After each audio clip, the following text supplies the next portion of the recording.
Hello, welcome to Dual Credit World History B, Unit 3. Okay, so I'm going to go through some stuff in this unit that you need to be aware of.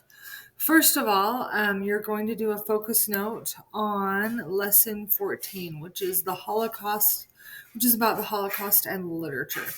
I actually took a class in college about the Holocaust, which was super, super interesting.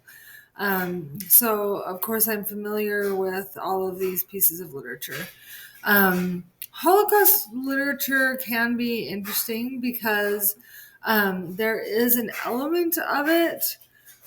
Um, okay, maybe I don't want to get into the whole thing, but there are a lot of genocides that have happened in the world, and a lot that have been as bad or anyway just or compare very well to the genocide that happened during the Holocaust. However, there is kind of a Holocaust really interest by a lot of people because of when it happened and because it is seen as something to take into effect with the Christian faith and all of that. Anyway, I'll leave it at that, but it's super, super interesting. Okay, so you're going to look at this piece of this primary source, okay? And you're going to read about Man's Search for Meaning by Viktor Frankl. And like it says, he was a prisoner at Auschwitz, as well as other camps as well. And so just what he addressed on his in his book, Night, Dawn, and Day by Elie Wiesel. I remember when I was in college, one of my friends said, "Hey, I'm going to go see Elie Wiesel tomorrow," and I was like, "What? Like you can't."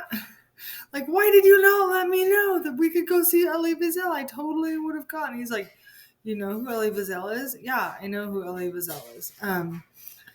Anyway, so some interesting stuff of that. And then also The Diary of a Young Girl, which hopefully you've been able to read. And she recorded her experiences while hiding in Amsterdam from the German army. I've actually been to where she hid, and it's really super, super interesting. And then it also lists some secondary sources as well. So I want you to go through these and then answer these questions. Make sure that you don't skip step 2 and 3. You may not, you may know of a certain word, but it's just interesting to look it up in this context sometimes. So that's an idea if you think that you know all of the words, okay?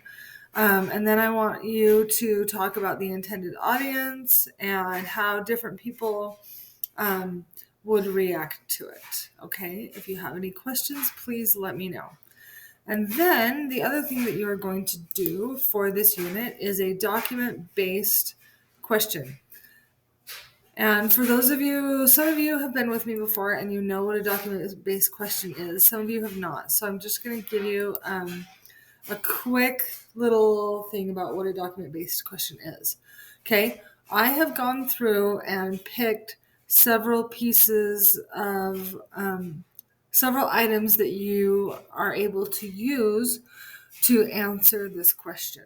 Okay, please do not use your own sources. Please use the sources that I have directed for you. Okay. So you need to to respond to the prompt with a historically defensible thesis or claim that establishes a line of reasoning. So make sure that you put that in your introductory paragraph. Have a few statements and then go ahead and put that at the end of your introductory paragraph.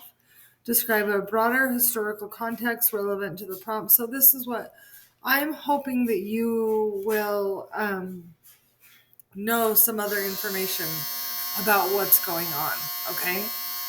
Support your argument using at least 6 of the documents. Use something else that you know from your head, hopefully. For at least 3 of the documents, go through and explain it kind of in detail, point of view, purpose, historical situation, and then make sure that it all makes sense and stuff like that. If you have any questions, please let me know. All right. Your prompt is going to be: was Stalin responsible for the Cold War? Okay, and so I have a guiding question right here.